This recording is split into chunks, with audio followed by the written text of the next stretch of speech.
মাথাটাকে নিচু করে জীবনের সব গুনার ফিরিস্তিগুলো একটা একটা করে স্বীকার করে আল্লাহরে বলেন, আল্লাহ আমি পাপী,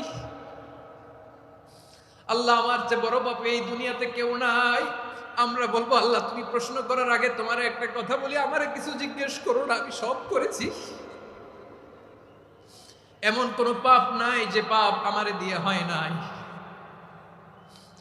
তোমার রহমত দিয়ে তুমি জান্নাতে পাঠাবা, তোমার দয়ায় জান্নাতে যেতে চাই, আমল দিয়ে না। পারবেন বলতে? কিয়ামতের দিন আমরা বলবো, আল্লাহ আমার আমল দিয়ে জান্নাত চাই না, আমি তোমার দয়া দিয়ে জান্নাত চাই। আমরা যে টপিকটা নিয়ে আলোচনা করব সেটা হচ্ছে, আমরা যে জীবনে বিপদে পড়ি, আমরা বিপদে পড়লে আমাদেরকে উদ্ধার করে কে? আল্লাহ ছাড়া আমাদের বাঁচানোর কেউ আছে? উদ্ধার করার কেউ আছে? রক্ষা করার কেউ আছে? এজন্য বিপদে পড়লে আমরা চাইবো কার কাছে? আমাদের যাই দরকার হোক আমরা ফরিয়াদ করব কার কাছে? নাকি মাজারে যেয়ে চাবেন? মাজারে যেয়ে চাবেন? অনেকে তো মাজারে যেয়ে কপাল ঘষে, আছে না নাই? মাজারে যেয়ে সন্তান চায়, আছে? এই এলাকায় নাই, এলাকার লোকদের আকীদা খালেস আমি জানি। মাজারে যেয়ে কপাল ঘষে আর সন্তান চায়। আচ্ছা, মাজারে গেলে সন্তান পাওয়া যায়? আচ্ছা, মাজারে না গেলে যদি বাচ্চা না হতো, গরু ছাগলের যে বাচ্চা হয় ওরা কোন মাজারে মানত করে বলেন? কথা কি বুঝতেছেন? এই যে প্রতি বছর গরু ছাগল ভেড়া এগুলো যে বাচ্চা দেয়, এরা কোন মাজারে যে মানত করে? এজন্য চাইতে হবে একজনের কাছে, তিনি কে? আমার প্রিয় পটুয়াখালীবাসী, মাজার জিয়ারত করা সুন্নাহ। আমরা মাজার জিয়ারত করব, আল্লাহ ওয়ালাদের কবরে যাব, আমরা সেখানে যে সালাম দিব, দোয়া করব, নিজের জন্য করব, কবরে শুয়ে থাকা মাইয়েতের জন্য করব, পুরো মুসলিম উম্মার জন্য করব। কিন্তু কবরে যিনি শুয়ে আছে ওই বাবার কাছে সন্তান চাওয়া যাবে? চাকরি চাওয়া যাবে? সফলতা চাওয়া যাবে? সফলতা দেয় কে? সবাই বলেন নাই, আওয়াজ করে বলেন, সফলতা দেওয়ার মালিক কে? এক কথাই রব্বুল আলামিন বলেন, ওয়া ইয়ামসাসকাল্লাহু বিদুররিন ফালা কাশিফা লাহু ইল্লা হু ওয়া ইয়ুরিদকা বিখাইরিন ফালা রাদ্দা লিফাদলি ইউসিবু বিহি মান ইয়াশাউ মিন ইবাদিহি ওয়া হুয়াল গফুরুর রহিম। আল্লাহু আকবার।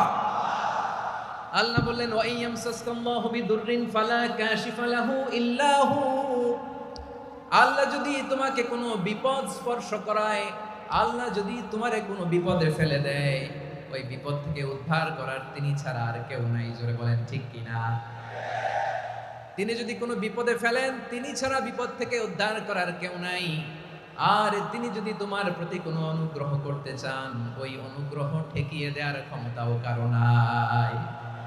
আল্লাহ যদি আপনার সফলতা দিতে চায়, পৃথিবীর কোন শক্তি ওই সফলতাকে থামাতে পারে? এজন্য আল্লাহ বললেন, খবরদার, চিন্তা আর আকীদা খালিস করে নাও। ওয়া ইয়ামসাসকাল্লাহু বিদুররিন ফালা কাশিফা লাহু ইল্লা হু। আল্লাহ বিপদে ফেললে বিপদ থেকে উদ্ধার করার কেউ থাকে না। আর আল্লাহ যদি তোমার প্রতি দয়া দেখাতে চান, অনুগ্রহ করতে চান, ওই অনুগ্রহকে প্রতিরোধ করার মতো ক্ষমতা কারো নাই।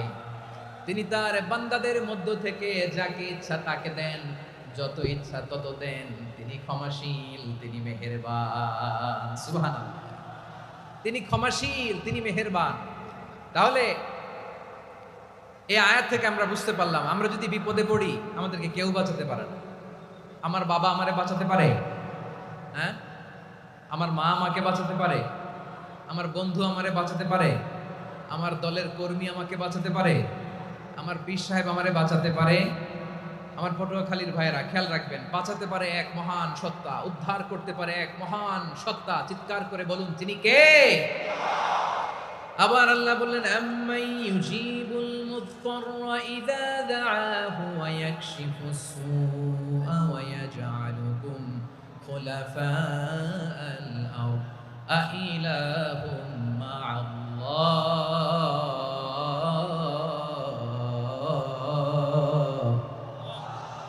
কলিলাম মা তাযাক্কারুন। রব্বুল আলামিন বলেন, বিপদে পড়ে কাতর কণ্ঠে চিন্তাগ্রস্ত হয়ে যখন কেউ ফরিয়াদি হয়ে আল্লাহর ডাকে হাত তোলে, তখন ওই ব্যক্তির ডাকে সাড়া দেয় কে? সবাই বলুন। কণ্ঠে বিপন্ন অবস্থায় আপনি যখন কেঁদে কেঁদে হাত তুলে আপনার দুঃখের কথা জানান, আপনি যখন ডাকেন তারে, তখন আপনার ডাকে সাড়া দেয় কে? আল্লাহ বলে আমি সাড়া দেই। তোমাদের বিপদকে মুক্ত করে দেয় কে? ওই আল্লাহর সাথে কোনো উপাস্য আছে নাকি? কিন্তু খুব অল্প সংখ্যক লোকই তোমরা উপদেশ গ্রহণ করো কথাটা কার? তাহলে বিপন্ন মানবতা যখন কাঁদে, মানুষ যখন বিপদে পড়ে নিরুপায় হয়ে ফরিয়াদ করে, তার ডাক শোনার কেউ নাই একজন ছাড়া। চিল্লায় বলেন তো তিনি কে? এজন্য আমরা ফরিয়াদের হাত কার দিকে তুলব? প্রিয় পটুয়াখালী বলেন, ফরিয়াদের দুটো হাত আমরা কার দিকে তুলব? এবং খেয়াল রাখতে হবে, মাথার সাথে সেট করে নিতে হবে, আল্লাহ ছাড়া আমাকে উদ্ধার করার কেউ নাই। এই পৃথিবীতে কেউ আপন না। প্রিয় ভাই, বিপদে বললে বোঝা যায় কেউ আপন না।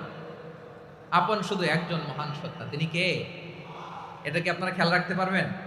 হ্যাঁ, বিপদে আপদে কেউ আমাদের বাঁচাতে পারে না, তরাতে পারে না, মুক্তি দিতে পারে না, উদ্ধার করতে পারে না, একমাত্র আমার প্রভু ছাড়া, আল্লাহ ছাড়া। চিল্লায় বলেন ঠিক কিনা? এবং প্রিয় পটুয়াখালীর ভাইয়েরা, মাথার সাথে এটা সেট করে নিতে হবে যে আমাদের পুরো জীবনটাই পরীক্ষা। পুরো জীবনটাই কি? The life is a test. পুরো জীবনটাই পরীক্ষা। এই জীবনে বিপদ আসবে, আপদ আসবে, পরীক্ষা আসবে, সবার জীবনে এটা থাকে। এক একজনের পরীক্ষা এক এক রকম। আমার পরীক্ষা একরকম, মাসুদ ভাইয়ের পরীক্ষা একরকম, চৌধুরী সাহেবের পরীক্ষা একরকম, আপনার পরীক্ষা একরকম, উনার পরীক্ষা আবার আরেক রকম। পুরো পৃথিবীটাই পরীক্ষা ক্ষেত্র, সবাই পরীক্ষা দিচ্ছি, কিন্তু কারো পরীক্ষা প্রশ্নের সাথে কারোটার মিল নাই। সুবহানাল্লাহ পড়বেন না? পুরোটাই পরীক্ষা ক্ষেত্র, সবাই পরীক্ষার্থী, কিন্তু প্রশ্নপত্র একটার সাথে আরেকটা মিলে না। One doesn't match the other. একজনেরটার সাথে আরেকজনেরটা মিলে না। কাউকে আল্লাহ তাআলা ধনী বানিয়ে পরীক্ষা করেন। কি বানিয়ে? কথা কি বুঝতেছেন নাকি কষ্ট হচ্ছে? কষ্ট হচ্ছে আপনাদের? কাউকে আল্লাহ ধনী বানিয়ে পরীক্ষা করেন, আবার কাউকে আল্লাহ তাআলা গরিব বানিয়ে পরীক্ষা করেন, কাউকে আল্লাহ অসুস্থ বানিয়ে পরীক্ষা করেন। কেউ দেখবেন যে দুরারোগ্য ব্যাধিতে আক্রান্ত, ডাক্তার বলেছে আর সময় নাই, দুরারোগ্য ব্যাধি, ক্যান্সার, যার নেই কোনো অ্যান্সার, তার জন্য পরীক্ষা হচ্ছে এই রোগ। আরেক লোক দেখবেন তার আবার রোগ বালাই নাই, মাশাআল্লাহ, তাকে আল্লাহ তাআলা আর্থিক দৈন্যতা, দারিদ্রতা দিয়ে পরীক্ষা করছেন। এরকম আছে না নাই? টাকা পয়সা নাই, দিন আনে দিন খায়, যা আছে তাতে চলে না, এটা তার জন্য পরীক্ষা। আবার আরেক শ্রেণীর লোক দেখবেন তাকে আল্লাহ অসুস্থতাও দেয় নাই, দারিদ্রতাও দেয় নাই, তার দাম্পত্য জীবনের সমস্যা আছে না নাই? স্ত্রী কথা শোনে না, অথবা ছেলে মেয়ে কথা শোনে না। তাহলে পরীক্ষা সবার জীবনে আছে, এক একজনের পরীক্ষাটা এক এক রকম। আল্লাহ তাআলা দেখতে চায় যে এই পরীক্ষার সময় আমরা কিরকম রেসপন্স করি, how to deal with the test. কিভাবে এই বিপদ আপদ পরীক্ষাগুলোকে আমরা হ্যান্ডেল করব, ডিল করব, এটা হচ্ছে আজকের আলোচনার বিষয়। বুঝতে পেরেছেন সবাই আমার প্রিয় ভাইয়েরা? তাহলে পরীক্ষাময় আমাদের জীবন, বিপদ আপদ পরীক্ষা, এটা মানুষের পিছু ছাড়ে না। সবার জীবনে পরীক্ষা আছে। নবীদের জীবনেও পরীক্ষা ছিল। সাহাবারা জিজ্ঞেস করেছেন, ইয়া রাসূলুল্লাহ, আইয়ুন নাসি আশাদ্দু বালাআন ফিদ দুনিয়া, এই দুনিয়ার বুকে কাদের পরীক্ষা সবচেয়ে বেশি? বিশ্বনবী বলেছেন, আল আম্বিয়া। এই পৃথিবীতে সবচেয়ে বেশি পরীক্ষা আল্লাহ তাআলা নিয়ে থাকেন নবীদের। কাদের? নবীদের। সুম্মাল আমসাল ফাল আমসাল, এরপরে নবীদের পরের স্তরে যারা, তাদের পরীক্ষা। এরপরে তাদের পরের স্তরে যারা, তাদের পরীক্ষা। সিদ্দিকিনদের, শুহাদাদের, সলিহিনদের, আল্লাহওয়ালাদের। যার ঈমান যত মজবুত, তার জীবনে পরীক্ষাও তত বেশি। চিল্লায় বলেন ঠিক কিনা? তাহলে মুমিনরা, বিশ্বাসীরা, আমরা কি পরীক্ষা বিপদ আপদে ভয় পাই? হ্যাঁ, বিপদ দেখলে ভয় লাগে আপনাদের? ভয় লাগে? হ্যাঁ না, মুমিনরা বিপদে ভয় পায় না, তারা হতাশ হয় না, সুবহানাল্লাহ, তারা নিরাশ হয় না। বিশ্বাসীরা হাল ছেড়ে দেয় না, তারা ভরসা রাখে একজনের উপর। চিল্লায় বলতে হবে তিনি কে? কারণ মুমিন জানে the grief isn't permanent, the test isn't permanent, the struggle in our life isn't permanent. আমাদের জীবনের দুঃখ, কষ্ট, স্ট্রাগল, এগুলো পার্মানেন্ট নয়। After every difficulties there is an ease. সব কষ্টের পরেই একটা সুখ আছে না নাই? রব্বুল আলামিন বলেন, ফাইন্না মাআল উসরি ইউসরা, ইন্না মাআল উসরি ইউসরা। ভয় পেও না, চিন্তা করো না, কষ্টের সাথেই আমি রেখে দিয়েছি স্বস্তি। সুবহানাল্লাহ বলেন। মুমিন জীবনে বিপদ যত বেশি, কষ্ট যত বেশি, তার সামনে সফলতা তার চেয়েও বেশি। ঠিক কিনা বলেন? কারণ বিশ্বাসীরা জানে রাত্রি যত গভীর হয়, সুবহে সাদিকের সময় তত আগাতে থাকে। গর্ভবতী নারীর পেটের ব্যথা যত বাড়তে থাকে, ঘরে নতুন মেহমান আগমনের সময় ঘনাতে থাকে, মুমিনদের উপর বিপদ, অত্যাচার, আপদ, পরীক্ষা যত বাড়তে থাকে, কালেমার পতাকা উড্ডয়নের সময় কাছে আসতে থাকে। বিশ্বাসীদের এগুলো হিসাব মিলানো অনেক আগে, এগুলো অনেক আগে হিসাব মিলানো। দুঃখের আধার শেষে সুখের আলো মিটি মিটি হাসে, চিল্লায় বলেন ঠিক কিনা? দুঃখের আধার শেষে আলোর প্রভাত হাসে, হতাশার কালো মেঘে যায় গো ভেসে, হতাশার কালো মেঘে যায় গো ভেসে। দুঃখের আধার শেষে আলোর প্রভাত হাসে, হতাশার কালো মেঘে যায় গো ভেসে, হতাশার কালো মেঘে যায় গো ভেসে। কোরআনের পাতায় পাতায় দেখো ইমানের পথ ঢাকা ব্যথার কাটায়, কোরআনের পাতায় পাতায় দেখো ইমানের পথ ঢাকা ব্যথার কাটায়। ভেঙে পড়ো না কভু হতাশ হয়ে, ভেঙে পড়ো না কভু হতাশ হয়ে, জ্বলে পুড়ে খাঁটি সোনা হগ শেষে, জ্বলে পুড়ে খাঁটি সোনা হগ শেষে। দুঃখের আধার শেষে আলোর প্রভাত হাসে, হতাশার কালো মেঘে যায় গো ভেসে, হতাশার কালো মেঘে যায় গো ভেসে। ঠিক কিনা বলেন? দুঃখ যত বেশি, পরীক্ষা যত বেশি, কষ্ট যত বেশি, সুখের সময় তত কাছাকাছি, চিল্লায় বলতে হবে ঠিক কিনা? এজন্য মুমিন জীবনে পরীক্ষা বেশি, মুমিনদের হতাশা নাই। মুমিনরা নিরাশ হয় না, হতাশ হয় কাফিররা। মুমিনরা কখনো হাল ছেড়ে দেয় না, মুমিনরা ভরসা রাখে একজনের উপর, তিনি কে? তাহলে আমার প্রিয় পটুয়াখালীবাসী, বিপদ থাকবে, পরীক্ষা থাকবে, এই বিপদ থেকে আমাদেরকে উদ্ধার করবেন একজন, তিনি কে? আমরা শুধু আল্লাহর উপরই ভরসা রাখবো। রাজি আছেন তো? চাইবো একজন সত্তার কাছে, আওয়াজ করে বলুন তিনি কে? একজন সত্তার কাছে চাইবে। বিশ্বনবী ওনার চাচাতো ভাই আব্দুল্লাহ ইবনে আব্বাস রাদিয়াল্লাহু তাআলা আনহুকে বললেন, ইয়া আব্দুল্লাহ ইবনে আব্বাস, হে আব্দুল্লাহ ইবনে আব্বাস, ইদা সাআলতা ফাসআলিল্লাহ, যখন চাইবে আল্লাহর কাছে যাও। ও আব্দুল্লাহ, যখন চাইবা আল্লাহর কাছে চাও। ওয়া ইদা ইসতাআনতা ফাসতাইন বিল্লাহ, যখন সাহায্য চাইবা আল্লাহর কাছে ফরিয়াদ করো। জেনে রেখো ও আব্দুল্লাহ, ওয়া'লাম আন্নাল উম্মাতা লাউ ইজতামাআত আলা আন ইয়ানফাউকা বিশাইইন লাম ইয়ানফাউকা ইল্লা বিশাইইন ক্বাদ কাতাবাহু আল্লাহু লাক। ও আব্দুল্লাহ, জেনে রেখো, মনে রেখো, গোটা বিশ্বের সবাই মিলে যদি তোমার উপকার করতে চায়, ততটুকুই তারা করতে পারবে যতটুকু আল্লাহ তোমার নসিবে সেটা লিখে রেখেছে। ঠিক কিনা বলেন? আর যদি গোটা বিশ্বের সবাই মিলে তোমার বিরুদ্ধে কনস্পাইরেসি করে, ষড়যন্ত্র করে, গোটা বিশ্বের সবাই মিলেও যদি তোমার ক্ষতি করতে চায়, ততটুকুই শুধু পারবে যেটা আল্লাহ তোমার জন্য বরাদ্দ রেখেছে। যতটুকু আল্লাহ তাআলা তোমার জন্য বরাদ্দ রেখেছে অতটুকুই ক্ষতি করতে পারবে, আর এক চুল বেশিও করতে পারবে না, কমও করতে পারবে না। চিল্লায় বলেন ঠিক কিনা? এজন্য আমরা চাইবো কার কাছে? সবাই বলেন নাই, আওয়াজ করে বলেন কার কাছে?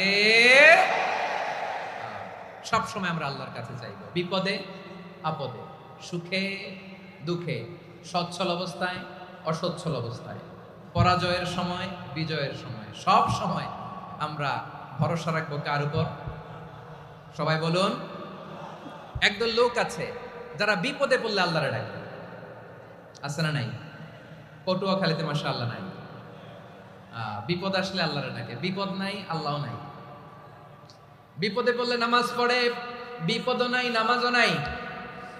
বিপদে পড়লে জিকির করে, বিপদ যখন চলে যায় ওদের জিকিরও বন্ধ হয়ে যায়। এরকম আছে না নাই? কিছু লোক দেখবেন পরীক্ষা আসলে নামাজ পড়ে, আছে আছে? জেনজি আওয়াজ করো, এরকম আছে? এই কমন পড়ে গেছে, কমন পড়ছে। দেখবেন পরীক্ষার সময় নামাজ পড়ে, পরীক্ষাও নাই নামাজও আছে। এরকম কিছু লোক আছে অসুস্থ হলে আল্লাহরে বড্ড ভালোবাসে, আল্লাহরে খুব ডাকে। অসুস্থ হইলে অসুস্থতাও নাই, আল্লাহ স্মরণও নাই। দেখবেন কিছু লোক নির্বাচন আসলে খুব আল্লাহ আল্লাহ হয়ে যায়। তখন দেখবেন মাথার মধ্যে হেজাব লাগায়, পাঞ্জাবি লাগায়, আল্লাহ আল্লাহ হয়ে যায়। নির্বাচনও নাই, এরপরে আল্লাহর কথাও নাই। আছে না নাই? না, এরকম হওয়া যাবে না। সব সময় আমরা আল্লাহরে ডাকবো, বিপদে আপদে সব সময় ভরসা রাখবো আমরা একজনের উপর। আওয়াজ করে বলেন, তিনি কে?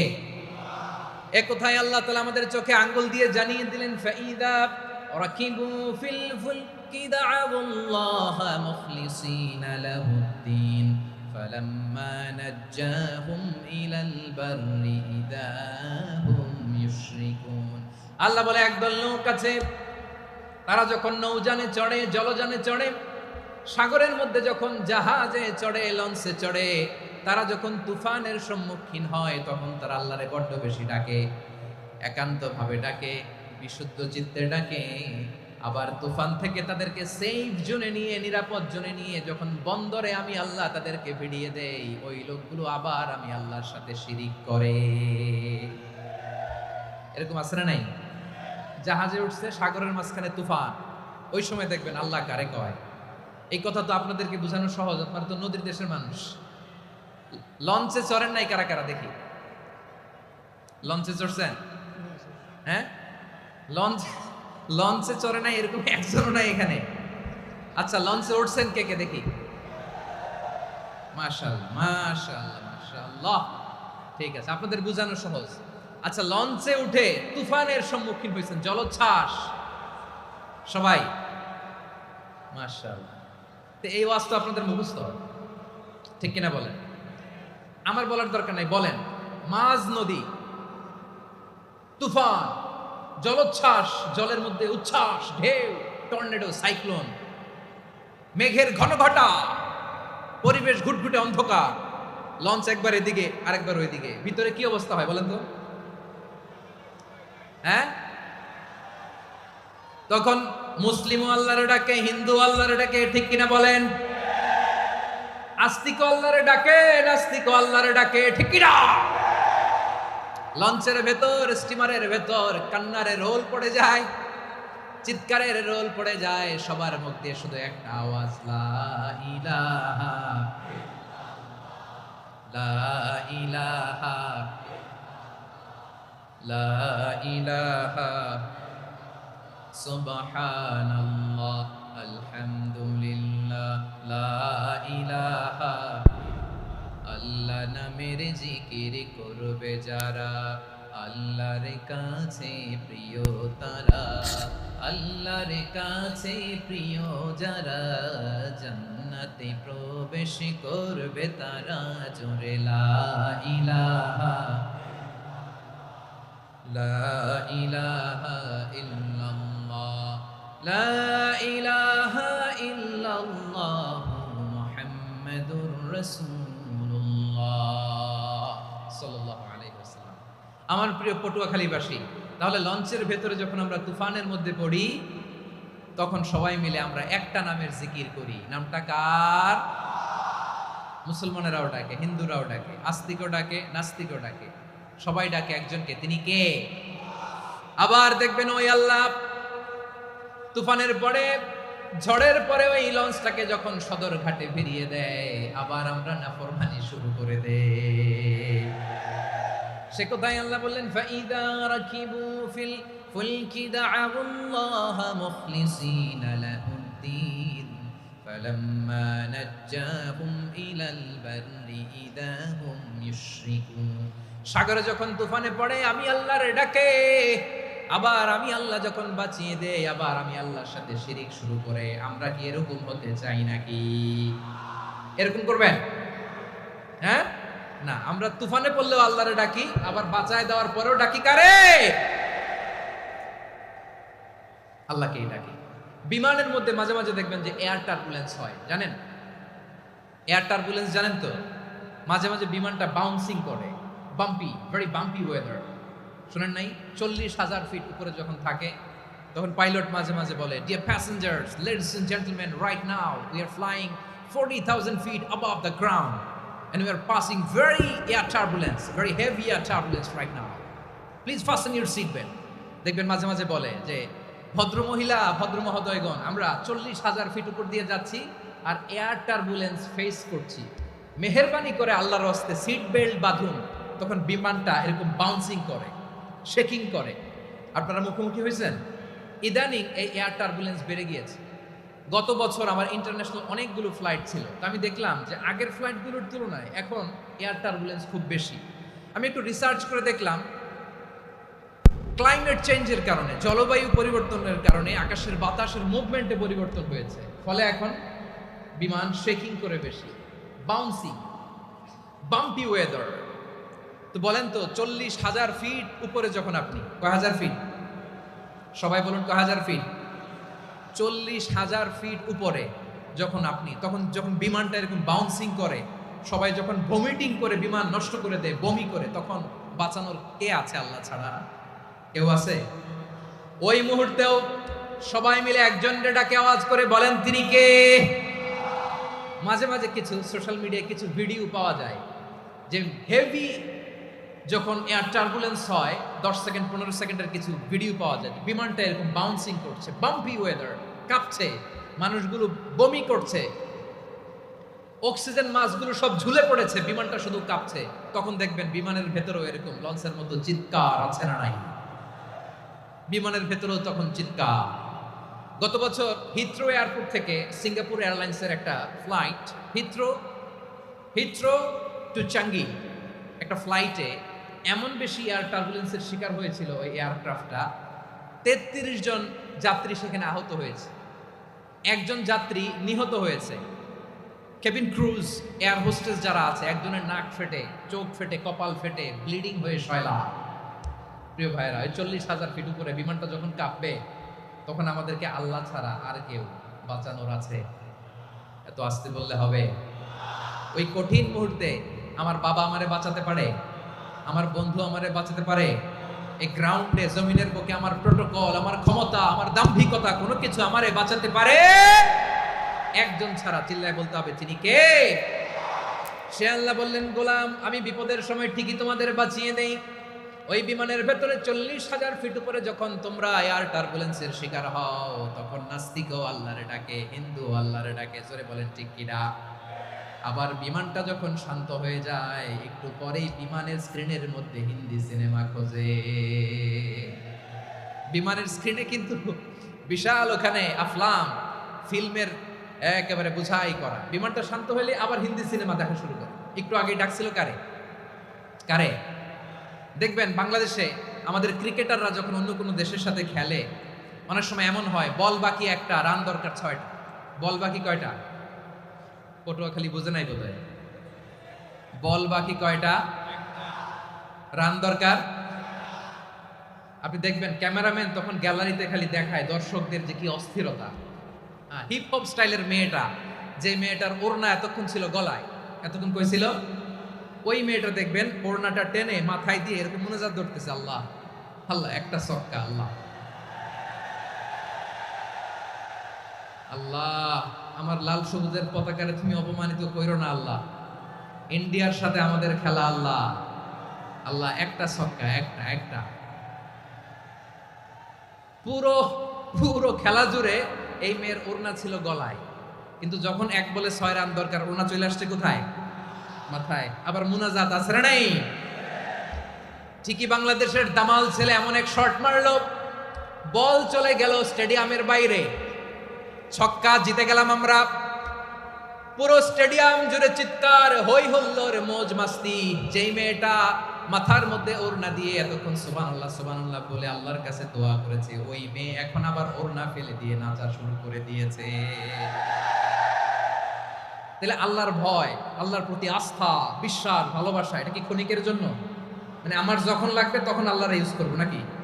হ্যাঁ, বিপদে আপদে, সুখের সময় দুঃখের সময়, সচ্ছল অসচ্ছল অবস্থায় বিশ্বাসীরা ভরসা রাখে একজনের উপর। চিৎকার করে বলো পটুয়াখালী তিনি কে? সে আল্লাহ বললেন, গোলাম মনে করো না জাহাজ থেকে সদরঘাটে ভিড়িয়ে দিলাম, তুমি নিরাপদ হয়ে গেছো। মনে করো না 40,000 ফিট থেকে সেফ ল্যান্ডিং এর পরে এয়ারপোর্টে নেমে গেলেই তুমি নিরাপদ হয়ে গেছো। ও মিয়া, বিপদ কি শুধু সাগরে আর আকাশে? ঘরের বিপদও, ঘরের ভেতরও বিপদ আসতে পারে কি পারে না? এজন্য সূরা মুলক আল্লাহ বললেন আমিনতুম মান ফিস সামাই আন ইয়াখসিফা বিকুমুল আরদা ফাইদা হিয়া তামুর। তোমরা কি ভাবছো তোমরা নিরাপদ? সাগরের মধ্যে তুফান, আল্লাহ আল্লাহ ডাকলাম, সদরঘাটে যেয়ে পড়ছি, পাইছে গেছেন তো আপনি। আর পাবে আপনারে আল্লাহ? আল্লাহরা তো ওই সাগরের মাঝখানে তো আল্লাহ আপনারা পাইছিল, আর তো পাবে না। আর পাবে আপনারে? আর আল্লাহ ধরতে পারবে আপনারে? ঘরের ভেতরও বিপদ দিয়ে আটকাতে পারে কে? 5 স্টার 7 স্টার হোটেলের ভেতরেও আমাকে বিপদের মধ্যে ফেলে দিতে পারেন কে? আল্লাহ বললেন তোমরা কি ভেবেছো তোমরা নিরাপদ? আমি চাইলে ল্যান্ডস্লাইডস, ভূমি ধস দিয়ে 1 লক্ষ 1 মুহূর্তে নিয়ে যেতে পারি। এক সুনামি দিয়ে থাপ্পড় মেরে 3 লক্ষ সাগরের ভেতরে ঢুকায় দিতে পারি। 1 সেকেন্ডও লাগে না আমার। আম আমিনতুম মান ফিস সামাই আন ইউরসিলা আলাইকুম হাসিবা ফাসাতা'লামুনা কাইফা নাযীর। আল্লাহ চাইলে আকাশ থেকে পাথর বৃষ্টি নাজিল করতে পারেন কি পারেন না? এই মুহূর্তে এখানে ভূমিকম্প দিতে পারেন কি পারেন না? আচ্ছা, ভূমিকম্প যখন হয় আমাদের কারো হুঁশ থাকে? আপনি মনে করছেন আমরা সাধারণ মানুষ, আমরা দৌড় দেই, আর প্রেসিডেন্ট প্রধানমন্ত্রী ওনারা বুঝি খাটো শুয়ে থাকে? কথা বুঝে নাই বোধহয়। ভূমিকম্প, আর্থকোয়েক যদি হয়, বাঁচার জন্য আমরা কি করি? হয় খাটের তলায়, ডাইনিং টেবিলের নিচে, উপরে শক্ত কিছু আছে এটার নিচে, অথবা ঘর থুইয়া দেও দৌড়। তো প্রধানমন্ত্রী উনি কি করে? প্রেসিডেন্ট উনি কি করে? হ্যাঁ, উনি খাটের মধ্যে যে শুয়ে থাকে নাকি? উনিও দৌড়, সাধারণ মানুষও দৌড়, প্রধানমন্ত্রীও দৌড়, বাড়িওয়ালাও দৌড়, ভাড়াটিয়াও দৌড়, সবাই দৌড়। নাকি ভাড়াটিয়ারা বাড়ি থুইয়া দৌড়, বাড়িওয়ালারা আর বেরোয় না? এরকম না। তাহলে যে কোনো মুহূর্তে ভূমিকম্প দিয়ে নাস্তানাবুদ করতে পারে কে? আমার প্রিয় ভাইয়েরা, আমরা নিরাপদ নই, আমরা তার দয়ায় বেঁচে আছি। কার দয়ায়? এজন্য আল্লাহ বললেন গোলাম, যে কোনো মুহূর্তে বিপদ দিয়ে তোমাদেরকে নাস্তানাবুদ করতে পারি। বিশ্বাসী বলে যদি নিজেকে দাবি করো, সব সময় ডাকতে হবে একজন সত্তাকে। বলেন তিনি কে? এই কথা ক্লিয়ার? এই সবগুলো উদাহরণ শেষে সবার কাছে ক্লিয়ার হয়েছে না যে বিপদ থেকে, আপদ থেকে, পরীক্ষা থেকে, ক্যালামিটি থেকে আমাদেরকে কেউ বাঁচাতে পারে না একজন সত্তা ছাড়া। আবারও বলেন তো তিনি কে? ক্লিয়ার? হ্যাঁ, সবাই বুঝতে পারছেন? আচ্ছা, এবার আমরা দেখি বিষ্ণু ইসা ইসলামের জীবনে বিপদ আপদ ছিল কিনা। উনি বিপদ আসলে কিভাবে ডিল করতেন, বিপদ আসলে কোন দোয়া পড়তে হয়, কিভাবে ফরিয়াদের হাত উত্তোলন করতে হয়, কিভাবে রবের দরবারে নতজানু হয়ে ফরিয়াদ করতে হয়, এটা জানার দরকার আছে না নাই? আসুন আমরা বিষ্ণুনবীর জীবনী থেকে দেখি বিপদ আসলে উনি কি করতেন। বিপদ আসলেই প্রথমে বিষ্ণুনবী সাল্লাল্লাহু আলাইহি ওয়াসাল্লাম একটা দোয়া পড়তেন। কি পড়তেন? তিনি পড়তেন ইন্না লিল্লাহি ওয়া ইন্না ইলাইহি রাজিউন। নিশ্চয় আমরা আল্লাহর জন্য, নিশ্চয় আমরা কার দিকে ফিরবো ভাই? আবার কার দিকে ফিরবো? আওয়াজ করে বলুন তো, আমরা এসেছি কার কাছ থেকে, আবারও ফিরে যাব কার কাছে? এজন্য বিষ্ণুই পড়ছেন ইন্না লিল্লাহি ওয়া ইন্না ইলাইহি রাজিউন। নিশ্চয় আল্লাহর জন্য, ওই আল্লাহর দিকেই আমরা ফিরে যাব।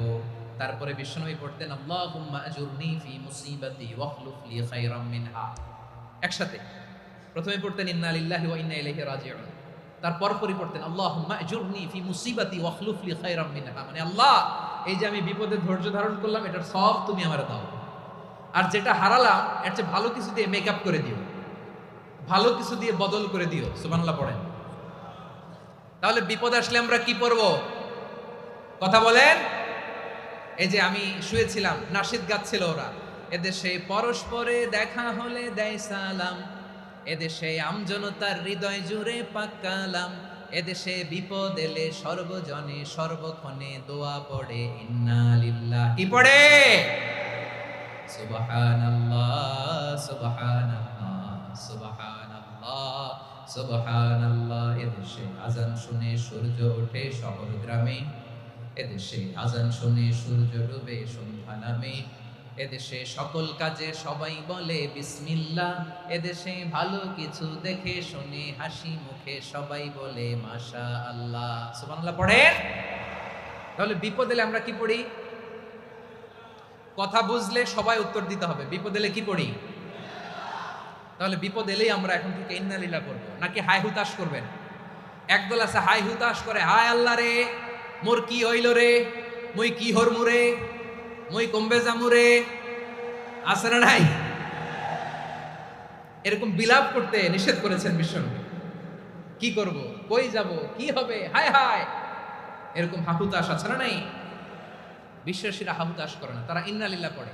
কি পড়ে মনে থাকবে? আমরা পড়বো ইন্না লিল্লাহি ওয়া ইন্না ইলাইহি রাজিউন। নিশ্চয়ই আমরা আল্লাহর জন্য, আমরা আল্লাহর দিকেই ফিরে যাব। এরপর পড়বো আল্লাহুম্মা আজুরনি ফি মুসিবাতি ওয়া খলুফ লি খায়রাম মিনহা। আল্লাহ, আমি যে বিপদে ধৈর্য ধারণ করলাম এটার সওয়াব দিও, আর যা হারালাম তার চেয়ে ভালো কিছু দিয়ে বদল করে দিও। সুবহানাল্লাহ পড়েন। বিশ্বনবীর হাদিস শুনলেন উম্মে সালামা রাদিয়াল্লাহু তাআলা আনহা।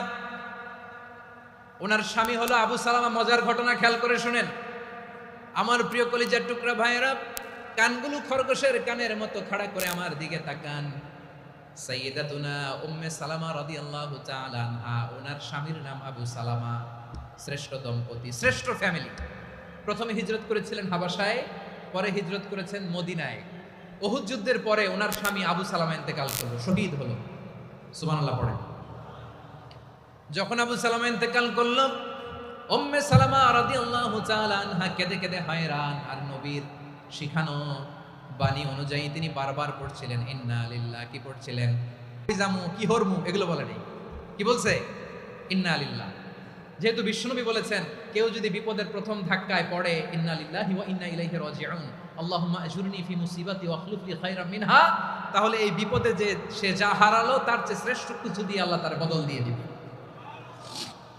এই হাদিস শুনে উম্মে সালামা রাদিয়াল্লাহু তাআলা আনহা ওনার প্রাণ প্রিয় স্বামী আবু সালামার ইন্তেকালের পরে চোখের পানি ছাড়ে আর পড়ে ইন্না লিল্লাহি ওয়া ইন্না ইলাইহি রাজিউন, আল্লাহুম্মা আজুরনি ফি মুসিবাতি ওয়া খলুফ লি খায়রাম মিনহা। বারবার এই দোয়া পড়ে চোখের পানি ছাড়ে, এই দোয়া পড়ে চোখের পানি ছাড়ে, আর মনে মনে বলে আবু সালামার মতো ভালো মানুষ মদিনাতে নাই, আবু সালামার চেয়েও ভালো মানুষ মদিনাতে নাই, তার চেয়ে ভালো মানুষ কি করে আল্লাহ তাআলা আমারে দিবে, তার চেয়ে ভালো মানুষ তো আমি মদিনাতে দেখি না।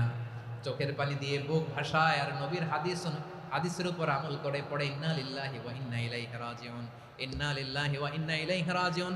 পড়তে পড়তে চোখের পানি ছাড়ে আর চিন্তা করে বিশ্বনবী বললেন এই দোয়া পড়লে যেটা হারালাম তার চেয়ে ভালো কিছু দিয়ে আল্লাহ পুরস্কার দেয়।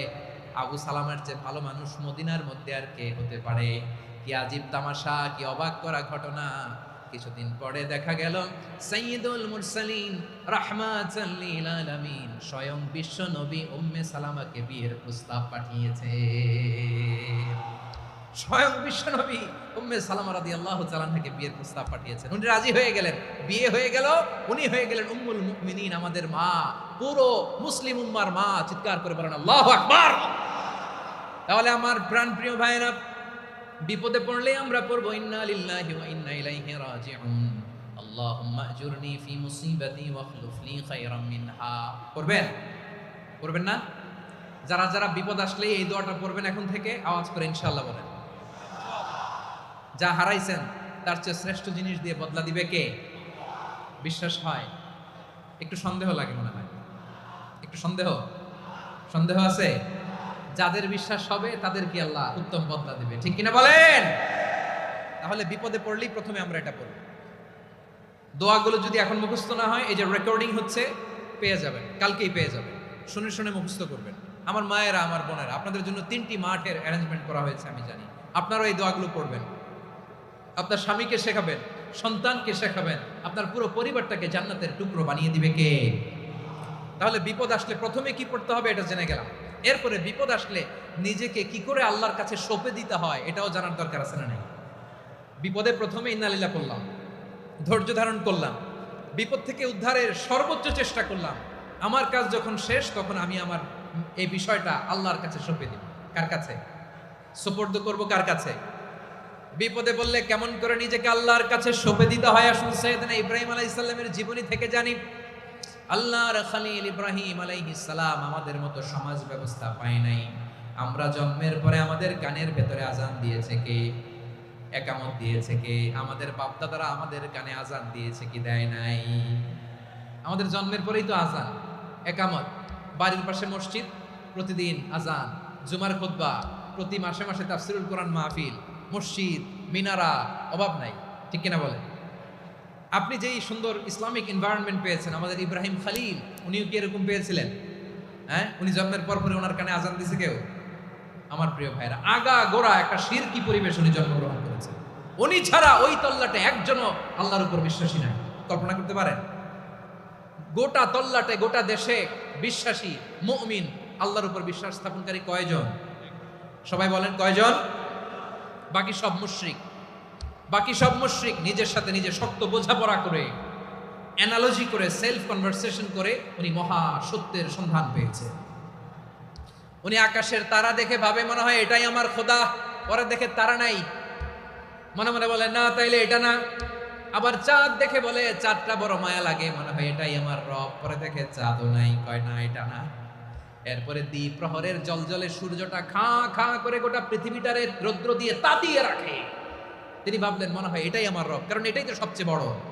কিন্তু বিকেল বেলা ওই সূর্যটাও যখন চলে যায়, সাইয়েদনা ইব্রাহিম বলে না এটাও তো নাই, আমার খোদা যদি আমারে ছেড়ে চলে যায়, বিপদে পড়লে আমারে উদ্ধার করবে কে? এভাবে নিজের সাথে অ্যানালজি, সেলফ কনভারসেশন করতে করতে করতে তিনি মহা সত্যের সন্ধান পেয়েছেন। সুবহানাল্লাহ। সব শেষে তিনি ডিসিশন নিয়ে ঘোষণা দিলেন, ইন্নী ওয়াজ্জাহাতু ওয়াজহিয়া লিল্লাযী ফাতারাস সামাওয়াতি ওয়াল আরদা হানিফান ওয়া মা আনা মিনাল মুশরিকিন। নিশ্চয় আমি এমন সত্তার দিকে মনোনিবেশ করলাম, মুখাপেক্ষী হলাম, যিনি আকাশ বানিয়েছেন, জমিন বানিয়েছেন, আমি মুশরিক নই। সুবহানাল্লাহ। পারতেন? আপনি পারতেন? কেউ নাই, লক্ষ লক্ষ মুশরিক, আপনি একা। ওনার মতো এরকম বিচক্ষণতা দিয়ে আল্লাহরে খুঁজে পাইতে পারতেন আপনি? কি নবী ছিল, আল্লাহকে খুঁজে পেয়েছে। যখন আল্লাহর ইবাদত শুরু করলো, এই কথা ছড়ায় পড়লো চারদিকে। নমরুদ সাইয়েদনা ইব্রাহিমকে ডেকে পাঠালেন। নমরুদ বলে, ইব্রাহিম তুমি নাকি মূর্তির পূজা না করে কোন নতুন রবের ইবাদত করো, কে তোমার রব? সাইয়েদনা ইব্রাহিম বললেন, রব্বি আল্লাযী ইউহয়ী ওয়া ইউমীত, আমি এমন রবের ইবাদত করি যিনি জীবন দেন, যিনি মৃত্যু দেন। নমরুদ বলে, তাই নাকি? তোমার রব জীবন দেয়, মৃত্যু দেয়, আর এটা তো আমি দেই। আমিও তো জীবন দেই, আমিও তো মৃত্যু দেই। সাইয়েদনা ইব্রাহিম বললেন, কেমন করে তুমি জীবন দাও, মৃত্যু দাও, একটু দেখাও তো। নমরুদ জেলখানা থেকে দুজন কয়েদিকে ডেকে আনলো। কয়েদি এনে অর্ডার করলো, একটাকে এখনই শিরোচ্ছেদ, হেড অফ, ডেথ পেনাল্টি, মৃত্যুদণ্ড দেয়া হলো, ফিনকি দিয়ে রক্ত বেরোলো। নমরুদ বলে, দেখো দুজনকে ধরে আনলাম, একজন কয়েদিকে দিলাম ডেথ পেনাল্টি, মৃত্যুদণ্ড, ওরে মৃত্যু দিলাম। আরেকজন যে দাঁড়িয়ে আছে, চাইলে ওরেও আমি মৃত্যুদণ্ড দিতে পারি, কিন্তু না, ওরে আমি দিব না, ওরে আমি বাঁচাইয়া দিলাম, ছেড়ে দিলাম, মানে জীবন দিলাম। দেখো ইব্রাহিম, তোমার চোখের সামনে একজনরে মৃত্যু দিলাম, আর একজনরে জীবন দিলাম। আপাত দৃষ্টিতে তাই তো, একজনরে তো জীবন দিল, আরেকজনরে মৃত্যু দিল। সাইয়েদনা ইব্রাহিম এবার বিপাকে পড়ে গেলেন। কিন্তু এক একজন নবীকে আল্লাহ এমন উইজডম বিচক্ষণতা দিয়ে এই জমিনে পাঠিয়েছেন, মুহূর্তের মধ্যে আল্লাহর খলিল ইব্রাহিম বললেন, فإن الله يأتي بالشمس من المشرق فأتي بها من المغرب فبهت الذي كفر।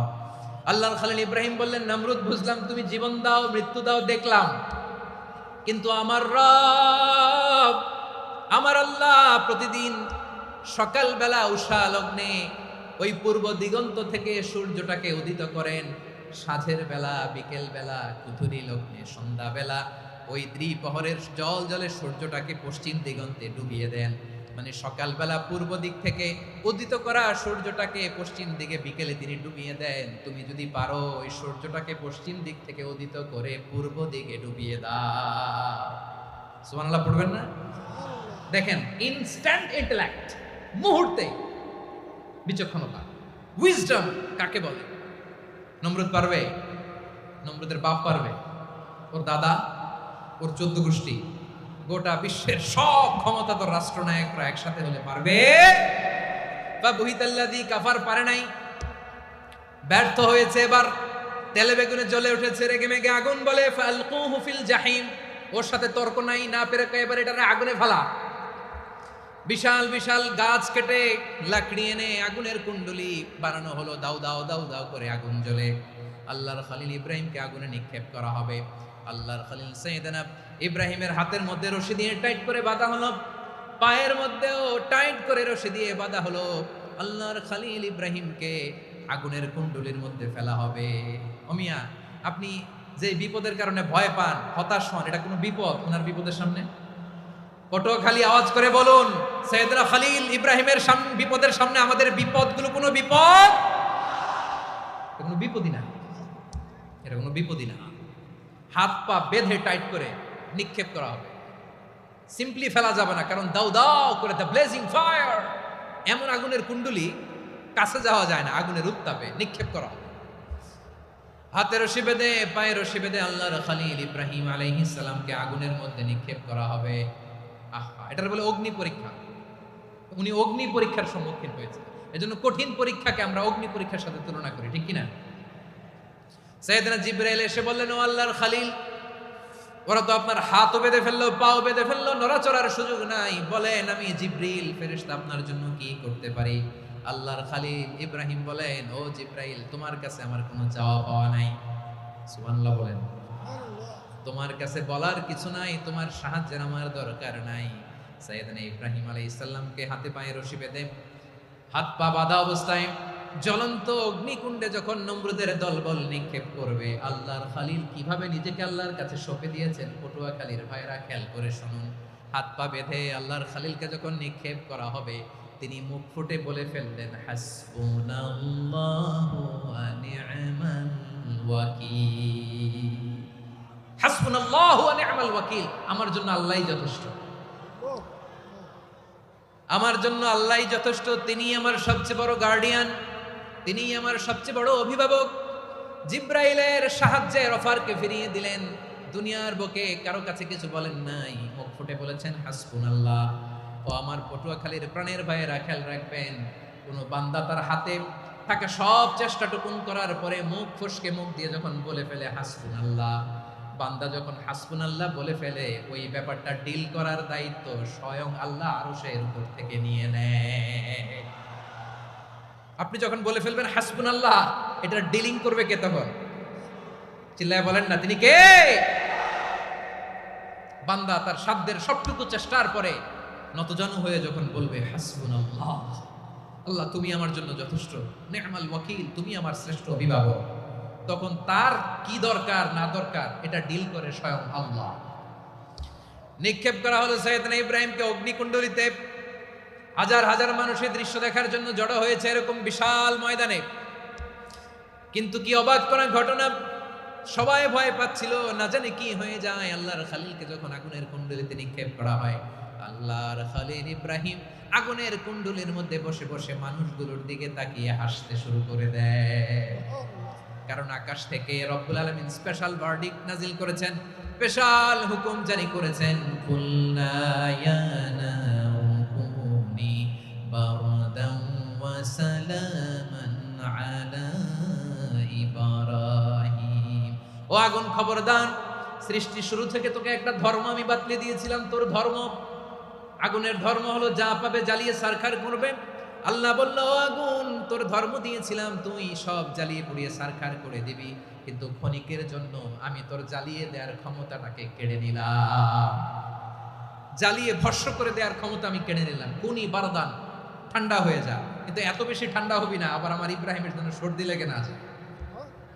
সুবহানাল্লাহ, এত আসতে বললে হবে?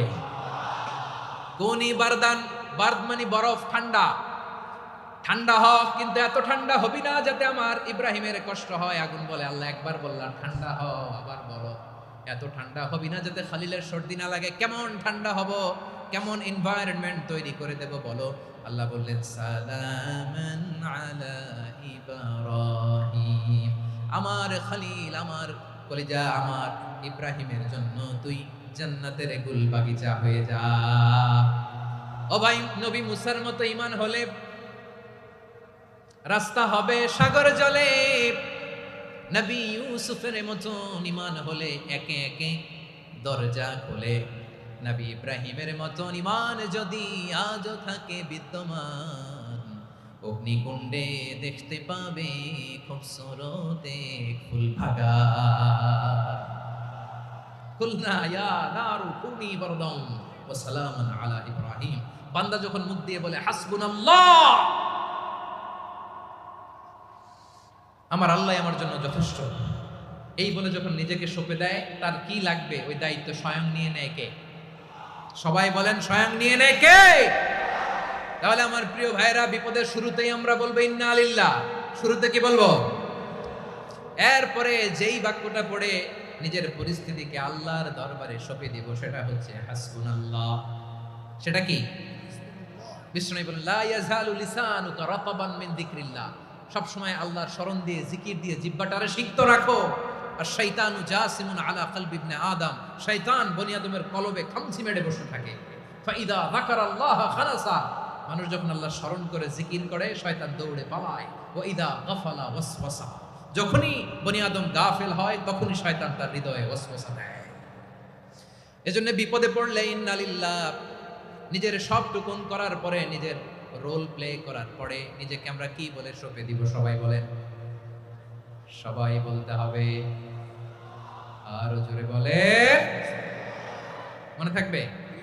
বিপদে পড়লে প্রথমে ইন্না লিল্লাহ, এরপরে নিজেকে যখন সঁপে দিব তখন হাসবুনাল্লাহ। এরপরে কঠিন বিপদে যখন বিশ্বনবী পড়তেন তখন কি করতেন? এমন বিপদ মাঝে মাঝে হয় না, দেয়ালে পিঠ থেকে যায়, চোখে মুখে অন্ধকার, কি করব দিশা খুঁজে পাই না, এরকম হয় কখনো? হ্যাঁ, আপনাদের হয়? হয় না? তো জান্নাতে আছেন আপনারা। হয় হয় এরকম হয়েছে না যে দেয়ালে পিঠ থেকে গেছে, চোখে মুখে অন্ধকার, কই যাব, কি করব, বাঁচানোর কেউ না, এরকম হয়েছে কখনো আপনাদের? যদি হয় তাইলে এটার সলিউশন বলবো, না হইলে তো এগুলো বলে লাভ নাই। হয় হয় হয় বিশ্বনবী এরকম কঠিন বিপদে পড়েছেন জীবনের কিছু কিছু মুহূর্তে। ওই মুহূর্তে বিশ্বনবী স্পেশাল দুইটা দোয়া পড়তেন। এই দোয়াগুলো আপনাদেরকে জানিয়ে দেয়। বিশ্বনবী বলেন, কঠিনতম বিপদে যখন পড়বা, দেয়ালে পিঠ থেকে যায়, চোখে মুখে অন্ধকার, বাঁচার কোনো উপায় নাই, তখন পড়বা লা ইলাহা ইল্লা আনতা সুবহানাকা ইন্নী কুনতু মিনাজ জালিমিন। আল্লাহ, তুমি ছাড়া কোনো ইলাহ নাই, তুমি পবিত্র, নিশ্চয় আমি জালিমদের অন্তর্ভুক্ত। সুবহানাল্লাহ বলেন। এই দোয়া সাইয়েদনা ইউনূস আলাইহিস সালাম পড়েছিলেন যখন মাছের পেটে ছিলেন। কিসের পেটে? এবং অনেক মুফাসসিরিন ইকরাম বলেছেন, অনেক আহলুল ইলমরা বলেছেন, এটা হচ্ছে ইসমে আজম। ইসমে আজম এমন দোয়া যেটা দিয়ে দোয়া করলে আল্লাহ দোয়া কবুল করে, কিন্তু এটা কোনটা, এটা নিয়ে ইখতিলাফ আছে। কোন কোন আহলুল ইলম বলেন লা ইলাহা ইল্লা আনতা সুবহানাকা ইন্নী কুনতু মিনাজ জালিমিন, এটা হচ্ছে ইসমে আজম। সাইয়েদনা ইউনূস আলাইহিস সালাম পড়েছেন। আপনারা পড়েননি? তুফান হইলে পড়েন না? আমাদের এলাকায় তো এটা খুব, এটার উপর ব্যাপক আমল আছে। পটুয়াখালীতে কি অবস্থা বলেন? পড়েন পড়েন পড়েন পড়েন। একটা গল্প শুনেছিলাম, পাক হানাদার বাহিনী যখন বাংলাদেশে অ্যাটাক করত, ৭১ সালের ঘটনা বলতেছে, আমরা তো দেখি নাই, শুনছি আর কি। ৭১ যদি দেখতাম এতদিনে রাজাকার হয়ে যেতাম। আল্লাহ আমাদেরকে বাঁচাই দিছে, আল্লাহর মেহেরবানি, ঠিক কিনা বলেন? মন মতো হইলে মুক্তিযোদ্ধা, মন মতো না হইলে রাজাকার। কত কিছু দেখলাম এই শাহবাগের বুকে। আল্লাহ, ৭১ সালে দেখি নাই, আমরা শুনেছি, পাক হানাদার বাহিনী জিজ্ঞেস করত মুসলিম না অমুসলিম চেক করার জন্য, বলতো কালেমা বল, কালেমা বাতাও। তো যারা কালেমা বলতে পারতো, পাকিস্তানি বাহিনী নাকি ওদেরকে ছেড়ে দিত, শুনেছি। তো একজনকে, এক বাঙালিরে পেয়ে তার মাথার মধ্যে বন্দুকের নল ধরে বলতেছে, কালেমা বল সালে, কালেমা বাতা, কালেমা বল। তো ভয়ের চোটে এই দোয়া পড়া শুরু করছে। ও পড়তেছে লা ইলাহা ইল্লা আনতা সুবহানাকা ইন্নী কুনতু মিনাজ জালিমিন। পাকিস্তানি বলে সালে ये तो मुसीबत का कलिमा है। বাঙালি কয় হাম তো ভি মুসিবত মে হ্যাঁ। পাকিস্তানি বলে বেটা কোন দোয়া বললি, এটা তো মুসিবতের কালেমা। কয় আমিও তো মুসিবতে আছি। আমার মাথার মধ্যে বন্দুক ধরে তুমি আমার কালেমা জিজ্ঞেস করো, এখন কোনটা কালিমা আর কোনটা কি দোয়া, আমার হুঁশ আছে নাকি? প্রিয় ভাইরা, আসলে এটা দুআউল মুসিবা, বিপদে পড়লে এই দোয়া পড়তে হয়। লা ইলাহা ইল্লা আনতা সুবহানাকা ইন্নী কুনতু মিনাজ জালিমিন, এটা পড়বেন আপনারা। এই দোয়া পড়ে সাইয়েদনা ইউনূস আলাইহিস সালাম মাছের পেট থেকে রক্ষা পেয়েছিলেন। রক্ষা করেছিল কে?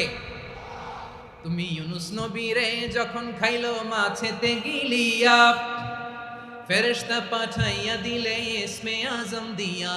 প্রাণে ছিল যাহার ভয় সেথা পাইল আশ্রয়, প্রাণে ছিল যাহার ভয় সেথা পাইল আশ্রয়। মাছের পেট হতে সে যে পেল পরিত্রাণ, আল্লাহু আল্লাহু তুমি জাল্লে জালালুহু, শেষ করা তো যায় না গে তোমার গুণগান। আল্লাহু আল্লাহু, সুবহানাল্লাহ পড়ে। লা ইলাহা ইল্লা আনতা সুবহানাকা ইন্নী কুনতু মিনাজ জালিমিন। বিষ্ণু বললেন, দেয়ালে পিঠ থেকে গেলে, চোখে মুখে অন্ধকার, বাঁচার কোনো উপায় নাই, তখন এই দোয়াটা পড়তে হবে। এই দোয়া পড়ে আল্লাহর কাছে ফরিয়াদ করলে বিপদ মুক্ত করবেন কে?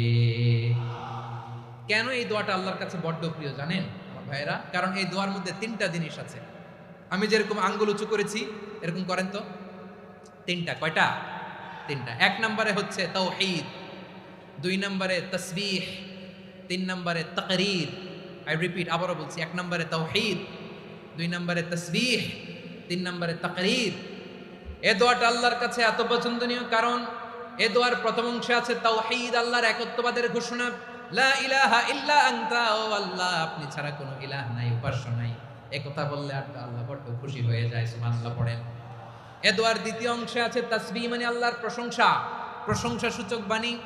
সুবহানাক সুবহানাক সুবহানাক, ও আল্লাহ আমি আপনার পবিত্রতা ঘোষণা করছি, সুবহানাক। এই কথা শুনলেও আল্লাহ খুশি হয়ে যায়, সুবহানাল্লাহ পড়েন। এই দোয়ার তৃতীয় অংশে আছে তাকরীর, তাকরীর মানে পাপের স্বীকৃতি। তাকরীর মানে কি? তাকরীর মানে পাপের স্বীকৃতি। এই দোয়ার তৃতীয় অংশে আছে ইন্নী কুনতু মিনাল জালিমিন, ও আল্লাহ আমি জালিমদের অন্তর্ভুক্ত। আল্লাহ আল্লাহ আমি জালেম, আল্লাহ আমি ভুল করেছি, অন্যায় করেছি, আল্লাহ আমি জালেমদের অন্তর্ভুক্ত। এই পাপের স্বীকৃতি, অ্যাকনোলেজমেন্ট আল্লাহ বড় পছন্দ করে। যখন আল্লাহর কাছে আপনি ছোট হবেন, ছোট হতে হতে যত ছোট হবেন ওই দৃশ্যটা দেখতে আল্লাহ বড় পছন্দ করে, সুবহানাল্লাহ বলেন। তিন নম্বর অংশ ইন্নী কুনতু মিনাজ জালিমিন, আল্লাহ আমি জালেমদের অন্তর্ভুক্ত। সাইয়েদনা আদম আলাইহিস সালাম ভুল করে যখন নিষিদ্ধ গাছের ফুল খেয়ে ফেললেন, ফল খেয়ে ফেললেন, আল্লাহ বললেন আদম ক্ষমা পেতে চাইলে তুমি আর হাওয়া মিলে স্বীকৃতি দাও, পাপের স্বীকৃতি আর পড়ো রব্বানা যালামনা আনফুসানা ওয়া ইল্লাম তাগফির লানা ওয়া তারহামনা লানাকুনান্না মিনাল খাসিরিন। ও আল্লাহ আমি আদম আর হাওয়া যালামনা আনফুসানা, আমরা আমাদের নফসের উপর বড় জুলুম করেছি। আল্লাহ ওয়া ইল্লাম তাগফির লানা ওয়া তারহামনা, আপনি যদি ক্ষমা না করেন, আপনি যদি দয়া পরবশ না হন, আপনি যদি রহম না করেন, আমরা তো ক্ষতিগ্রস্তদের মধ্যে শামিল হয়ে যাব।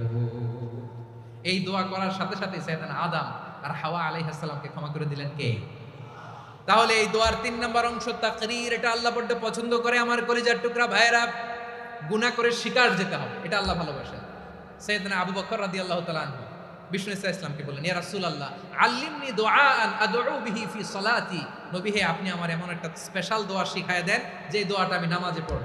নবী বললেন, তাহলে তুমি পড়ো আল্লাহুম্মা ইন্নী যালামতু নাফসি যুলমান কাসীরান ওয়া লা ইয়াগফিরুয যুনুবা ইল্লা আনতা ফাগফিরলি মাগফিরাতাম মিন ইনদিকা ওয়ারহামনি ইন্নাকা আনতাল গফুরুর রহিম। সুবহানাল্লাহ। সালাম ফিরানোর আগে পড়েন, কথা কয় না, পড়েন পড়েন। ও আবু বকর, নামাজে যদি দোয়া করতে মনে চায় এই দোয়াটা পড়বা, আল্লাহুম্মা ইন্নী যালামতু নাফসি, আল্লাহ জুলুম করেছি আমার নফসের উপর, যুলমান কাসীরা অনেক জুলুম, ওয়া লা ইয়াগফিরুয যুনুবা ইল্লা আনতা, আপনি ছাড়া এই জুনুব, এই পাপ ক্ষমা করার দ্বিতীয় কোনো রব নাই। আছে? আল্লাহ ছাড়া আমাদের গুনাহ আর কে কে ক্ষমা করতে পারে বলেন তো? কে পারে? কে? এজন্য আল্লাহরে বলবেন, আল্লাহ আমি ছাড়া তোমার গোলামের অভাব নাই, ও আমার রব আমি ছাড়া এই জমিনের বুকে তোমার গোলামের অভাব নাই, কিন্তু তুমি ছাড়া তো আমার দ্বিতীয় কোনো রব নাই। পারবেন বলতে? পারবেন? চোখের পানি ছেড়ে আল্লাহরে বলবেন, আল্লাহ তুমি আমার রব, তুমি আমার সব। কি বলবেন? আল্লাহ আমারে রব। সবাই বলুন, আল্লাহ আমারে রব, দমে দমে তনু মনে তারিও রব, আল্লাহ আমারে রব। আল্লাহরে বলেন, আল্লাহ তুমি আমার রব, তুমি আমার সব। আল্লাহ আমি ছাড়া এই জমিনে তোমার গোলামের অভাব নাই, তুমি ছাড়া আমার দ্বিতীয় কোনো রব নাই। এ কথা বলে চোখের পানি ছেড়ে আল্লাহরে স্বীকৃতি দেন, আল্লাহ আমি পাপী, আল্লাহ জমিনে আমার চেয়ে বড় পাপী আর কেউ নাই। ওযু করে সিজদায় লুটিয়ে পড়ে চোখের পানি ছেড়ে আল্লাহরে পাপের স্বীকৃতি দেন, আল্লাহ এমন কোন জুলুম নাই, গুনাহ নাই আমি করি নাই, সগীরা কবিরা, জেনে না জেনে, ইচ্ছায় অনিচ্ছায়, শিরক বিদআতি সব গুনাহ করেছি। আল্লাহ, আকাশের নিচে জমিনের উপরে আমার চেয়ে বড় গুনাহগার আর কেউ নাই। চোখের পানি ছেড়ে আল্লাহরে বলেন, আল্লাহ আমি ছাড়া তোমার গোলামের অভাব নাই, তুমি ছাড়া আমার দ্বিতীয় কোনো রব নাই, তুমি ছাড়া তো কেউ আমার গুনাহ ক্ষমা করার নাই, তুমি আমার রব, তুমি আমার সব। বলতে পারবেন? এই তাকরীর আমার পটুয়াখালীর ভাই, এই স্বীকৃতিটা দেখতে আল্লাহ বড় ভালোবাসে, কারণ আমরা সবাই গুনাহগার। আমরা সবাই কি? বিশ্বনবী বলেন, কুল্লুকুম খাত্তাউন, বানি আদম, তোমরা সবাই পাপী। সবাই কি? সবাই পাপী। আমরা সবাই পাপী। আপন পাপের বাটখারা দিয়ে অন্যের পাপ মাপি। আমরা যে পাপী এটা ভাবতে মনে চায় না কারো, খালি অন্যের পাপ দেখি আমরা, এটা ভুল। ওর এই পাপ, ও পাপী, ও জালেম, ও জাহান্নামী, এরকম একটা টেন্ডেন্সি। আমার যে কি হালাত এটার খেয়াল নাই।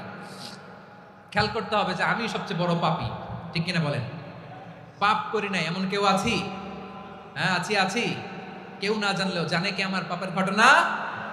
পৃথিবী না জানুক আমি তো জানি, আমি কি পাপ করেছি। হায় ও আমার কলিজার টুকরা ভাইরা, মাথাটাকে নিচু করে জীবনের সব গুনার ফিরিস্তিগুলো একটা একটা করে স্বীকার করে আল্লাহরে বলেন, আল্লাহ আমি পাপী।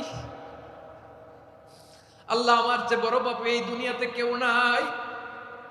আকাশের নিচে জমিনের উপরে আমার চেয়ে বড় পাপী কেউ নাই। একটা একটা করে আল্লাহ স্বীকার করি আমি পাপী। সব পাপের স্বীকৃতি দিলাম। পৃথিবী না জানুক আমি তো জানি, আমি কি পাপ করেছি। হায় আমার পাপের করলে বিচার, বাঁচার আমার নাই উপায়।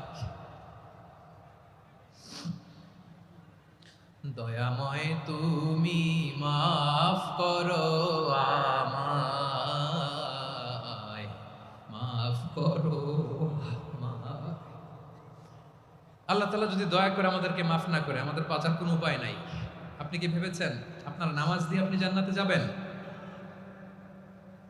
আপনি তাহাজ্জুদ গুজার, সেজদা দিতে দিতে কপালে দাগ ফেলেছেন, এটা আপনারা জান্নাতে নেবে না। আপনি এলাকার সবচেয়ে বড় হাতেম তাই, দানশীল, এই দানের ভরসায় বসে আছেন, কশিন কালো না। আমাদের নামাজ, আমাদের রোজা, আমাদের ইবাদত, এগুলোকে মিজানের পাল্লায় উঠালে কোনো ওজনই হবে না। তবে আমাদের একটা কৌশল জানা আছে, আমরা আল্লাহর রহমতের ভিখারি। আমরা সেদিন আগেই গুনার স্বীকৃতি দিয়ে দেব। আমরা বলবো, আল্লাহ তুমি প্রশ্ন করার আগে তোমার একটা কথা বলি, আমারে কিছু জিজ্ঞেস করো না, আমি সব করেছি। এমন কোন পাপ নাই যে পাপ আমারে দিয়ে হয় নাই। তোমার রহমত দিয়ে তুমি জান্নাতে পাঠাবা, তোমার দয়ায় জান্নাতে যেতে চাই, আমল দিয়ে না। পারবেন বলতে? কিয়ামতের দিন আমরা বলবো, আল্লাহ আমার আমল দিয়ে জান্নাত চাই না, আমি তোমার দয়া দিয়ে জান্নাত চাই। তোমার দয়া ছাড়া আমার কোনো উপায় নাই। কারণ আল্লাহ যদি বিচার করে, বাঁচার কারো উপায় নাই। আল্লাহ যদি বলে ফেলেন তুই এটা করলি কেন, ওখানে গেলি কেন, কোরআনে 1000 বার নিষেধ করলাম তারপরেও এই পাপে জড়ালি কেন, এরকম প্রশ্ন ছুড়ে দিলে আমার উত্তর আছে? বাঁচার কোনো উপায় আছে? রোজ হাসরে হে আল্লাহ আমার করোনা বিচার, আল্লাহ করোনা বিচার। বিচার চাহি না তব দয়া চাই, এ গুনাহগার করোনা বিচার। আপনার আমল দিয়ে জান্নাতে যাবেন? কি দিয়ে যাবেন? আল্লাহর দয়া দিয়ে। আল্লাহর রহম আর দয়া ছাড়া কেউ জান্নাতের চেহারাও দেখতে পাবে না। আমার প্রিয় ভাইরা, এই দোয়া আল্লাহর কাছে পছন্দনীয় হওয়ার কারণ 3টা। দোয়ার প্রথম অংশে আছে তাওহীদ, আল্লাহর একত্ববাদের ঘোষণা। এই দোয়ার দ্বিতীয় অংশ আছে তাসবিহ, আল্লাহর প্রশংসা সূচক বাণী। এই দোয়ার 3 নাম্বার অংশ পাপের স্বীকৃতি। তাহলে আমরা সবাই গুনাহগার। আমরা আল্লাহর কাছে পাপের স্বীকৃতি দিয়ে বলবো, ও আল্লাহ ইন্নী কুনতু মিনাজ জালিমিন, আমরা জুলুম করেছি, পাপ করেছি, অন্যায় করেছি, আল্লাহ বুঝতে পারি নাই, শয়তানের ওয়াসওয়াসায় পড়ে, বন্ধুর পাল্লায় পড়ে, নফসের খায়েশ মিটাতে যে আল্লাহ করে ফেলেছি। তুমি গুনাহ না মাফ না করলে আমাদের গুনাহ মাফ করার দ্বিতীয় কেউ নাই, ঠিক কিনা বলেন? এভাবে অনুতপ্ত হয়ে যদি আল্লাহর কাছে দোয়া করেন, দেয়ালে পিঠ থেকে গেছে, কোনো রাস্তা নাই বের হওয়ার, ওই মুহূর্তেও আপনাকে বিপদ থেকে উদ্ধার করবে কে? বিশ্বনবী চরম বিপদে পড়লে দুটা দোয়া পড়তেন। প্রথম হলো এটা, লা ইলাহা ইল্লা আনতা সুবহানাকা ইন্নী কুনতু মিনাল জালিমিন। এই দোয়াটা আমরা বেশি বেশি পড়ব প্রিয় ভাই। রাজি আছেন? সবাই আওয়াজ করে পড়ুন ইনশাআল্লাহ। আমার প্রিয় ভাইয়েরা, বিপদে পড়লে বিশ্বনবী আরো একটা দোয়া পড়তেন, লা ইলাহা ইল্লাল্লাহুল আযীমুল হালিম, লা ইলাহা ইল্লাল্লাহু রাব্বুল আরশিল আযীম, লা ইলাহা ইল্লাল্লাহু রাব্বুস সামাওয়াতি ওয়াল আরদি ওয়া রাব্বুল আরশিল কারীম। এই যে বললাম, রেকর্ড হয়ে গেছে। এখন তো আর ইনস্ট্যান্ট মুখস্থ না হলো, পরে মুখস্থ করে নেবেন। আল্লাহ ছাড়া কোনো উপাস্য নাই, তিনি সুমহান, মহা সহিষ্ণু। আল্লাহ ছাড়া কোনো উপাস্য নাই, তিনি সুমহান, আরশের অধিপতি। আল্লাহ ছাড়া কোনো উপাস্য নাই, তিনি আকাশের মালিক, জমিনের মালিক, তিনি সুবিশাল আরশের অধিপতি। সুবহানাল্লাহ পড়েন। এই দোয়াটা কেউ যদি পড়ে যদি এর ওসিলা করে দোয়া করে, তাকে বিপদ থেকে মুক্তি দেয় কে? মনে থাকবে আপনাদের? তাহলে বিপদের প্রথম ধাক্কায় কি যেন পড়তে হয়? ইন্না লিল্লাহ। তারপরে কি বলে আল্লাহর কাছে নিজেকে সঁপে দিতে হয়? দেয়ালে পিঠ থেকে গেলে লা ইলাহা ইল্লা আনতা সুবহানাকা ইন্নী কুনতু মিনাজ জালিমিন।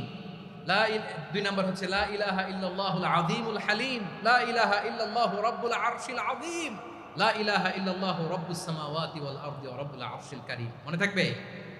ইনশাআল্লাহ বলেন সবাই, আওয়াজ করে সবাই ইনশাআল্লাহ। অনেক সময় এমন হয়, হঠাৎ বিপদের সম্মুখীন হই আমরা, রেডি হয়ে বের হয়েছি অফিসে, হঠাৎ অ্যাক্সিডেন্টে পড়ে যাই, হঠাৎ পেটের ব্যথায় অজ্ঞান, এরকম হয় না? আপনাদের হয় না? বিষ্ণু ইসলাম বলেন, আকস্মিক দুর্ঘটনার বিপদ থেকে যদি কেউ বাঁচতে চায়, সকাল সন্ধ্যা যেন প্রত্যেকে এই দোয়াটা পড়ে। সকালে যদি 3 বার পড়ে, সন্ধ্যা পর্যন্ত হঠাৎ হঠাৎ বিপদ থেকে সে রক্ষা পাবে। To be protected from sudden calamity, sudden disaster, sudden calamity, হঠাৎ বিপদ, হঠাৎ ভয়ঙ্কর কোন আকস্মিক বিপদ থেকে আল্লাহ বাঁচায়। সকালে পড়লে সন্ধ্যা পর্যন্ত প্রোটেক্টেড, সন্ধ্যাবেলায় যদি 3 বার পরে সকাল পর্যন্ত প্রোটেক্টেড। সুবহানাল্লাহ পড়েন। দোয়াটা কি? দোয়াটা হচ্ছে বিসমিল্লাহিল্লাযী লা ইয়াদুররু মা ইসমিহি শাইউন ফিল আরদি ওয়ালা ফিস সামাই ওয়া হুয়াস সামিউল আলীম। ছোট না? অনেক ছোট, মুখস্থ করবেন। বিসমিল্লাহিল্লাযী লা ইয়াদুররু মা ইসমিহি শাইউন ফিল আরদি ওয়ালা ফিস সামা। ওই আল্লাহর নাম নিচ্ছি, যে আল্লাহর নামের বরকতে আকাশ জমিনের কোনো কিছু কারো কোনো ক্ষতি সাধন করতে পারে না। তিনি সর্বশ্রোতা, সর্বজ্ঞ। সুবহানাল্লাহ পড়েন। পড়বেন এই দোয়াটা, বিসমিল্লাহিল্লাযী লা ইয়াদুররু মা ইসমিহি শাইউন ফিল আরদি ওয়ালা ফিস সামাই ওয়া হুয়াস সামিউল আলীম। ফজরের পরে 3 বার, মাগরিবের পরে 3 বার যদি কেউ পড়ে, প্রোটেক্টেড, যে কোনো হঠাৎ বিপদ থেকে প্রোটেক্টেড। প্রোটেক্ট করেন কে? ওই আল্লাহর নাম নিচ্ছি, যে আল্লাহর নামের ওসিলায় আকাশ জমিনের কোনো কিছু কোনো ক্ষতি করতে পারে না। সুবহানাল্লাহ পড়েন। আচ্ছা, এবার আমাদের জীবনে দুশ্চিন্তা আছে না নাই বলেন? Tension, hyper tension, anxiety, depression, চিন্তা, টেনশন নাই, এরকম কে কে আছে দেখি? হাত তোলেন। ওই যে হাত তুলছে এক আল্লাহর ওলি, ওই যে। টেনশন নাই তোমার? মাশাআল্লাহ। ও না বুঝে তুলছে, জোকের চোটে, জোশের ঠেলায় ধাক্কায় তুলে ফেলছে। সবার জীবনে টেনশন আছে না নাই? এই দুশ্চিন্তা, পেরেশানি, মারাত্মক পেরেশানি থেকে মুক্তি পাওয়ার জন্য বিষ্ণু ইসলাম 2টো দোয়া পড়তেন। কয়টা? অনেকগুলো পড়তেন। স্পেশাল 2টো দোয়া আজকে আপনাদের শিখায়া যাবো, শুনবেন না? কষ্ট হচ্ছে? সংক্ষিপ্ত মুনাজাত দিয়ে দেই। ওরে আল্লাহ, আমি তো 9:30 ক্রস করে ফেলছি মাসুদ ভাই, খেয়াল করে নেই। আর কয়েক মিনিট? ঠিক আছে, ঠিক আছে।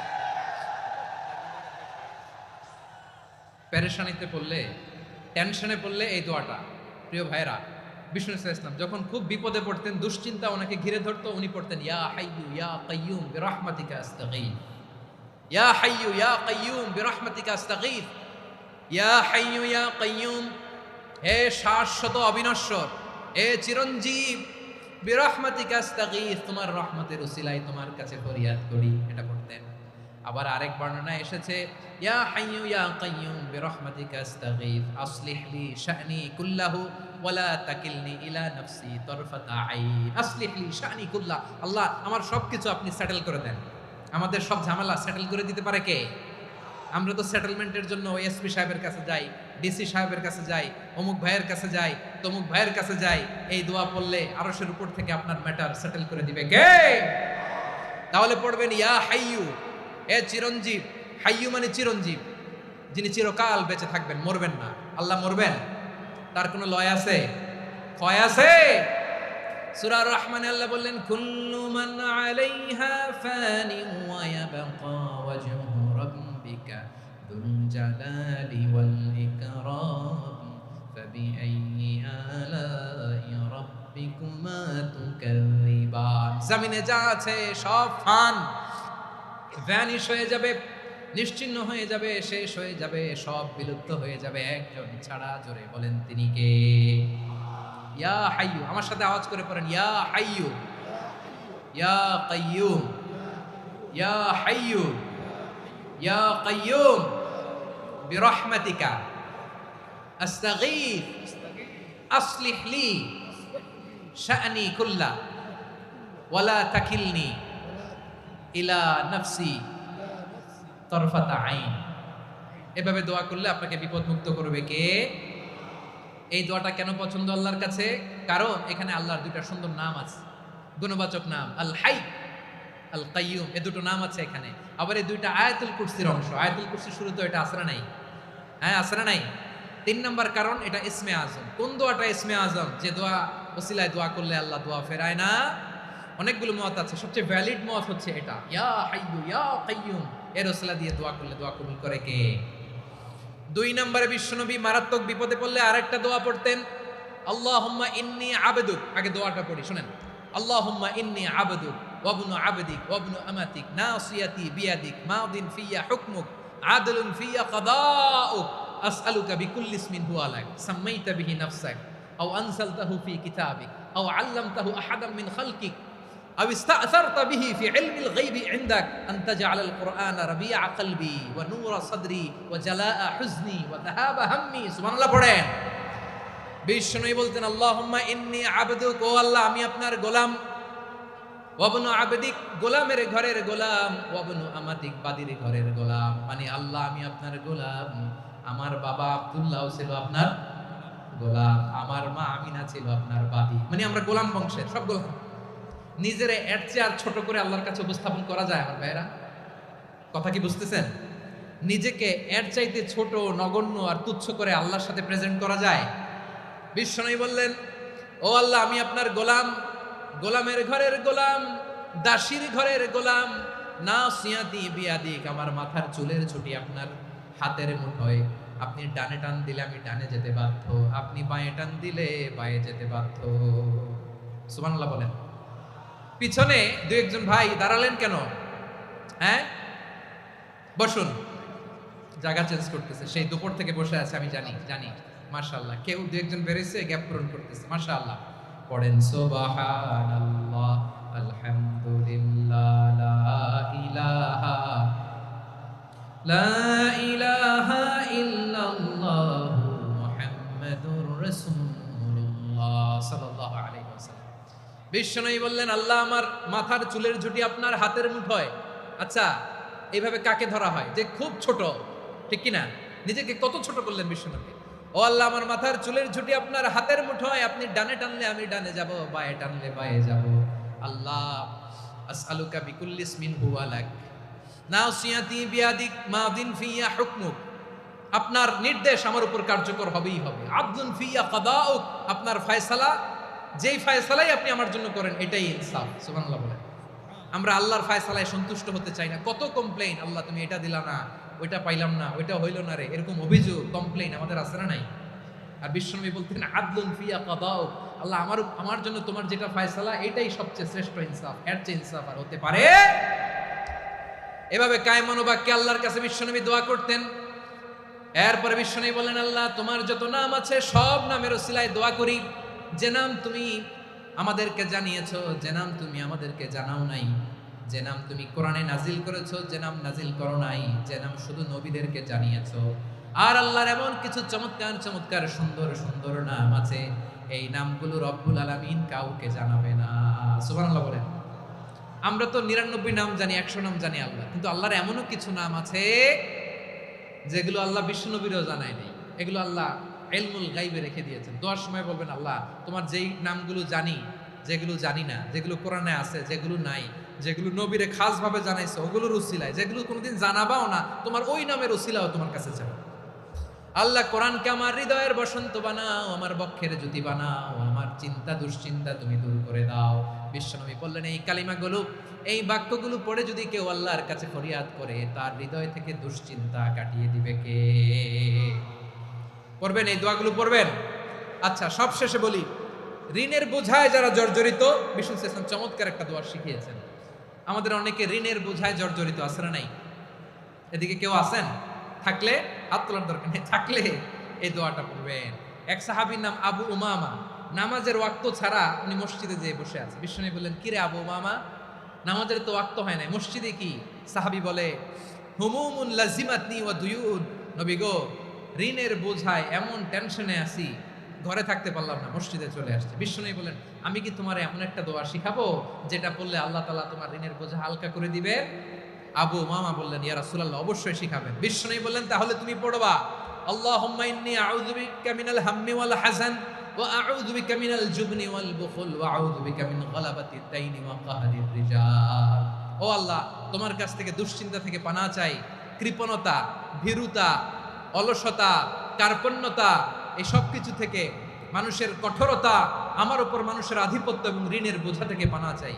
এই দোয়াটা যখন বিশ্বনবী শিখাই দিলেন, আবু উমামা বারবার এই দোয়া পড়েন, আল্লাহুম্মা ইন্নী আউযু বিকা মিনাল হাম্মি ওয়াল হাযান ওয়া আউযু বিকা মিনাল আজজি ওয়াল কাসাল ওয়া আউযু বিকা মিনাল জুবনি ওয়াল বুখল ওয়া আউযু বিকা মিন গলাবাতিদ দাইনি ওয়া কাহরির রিজাল।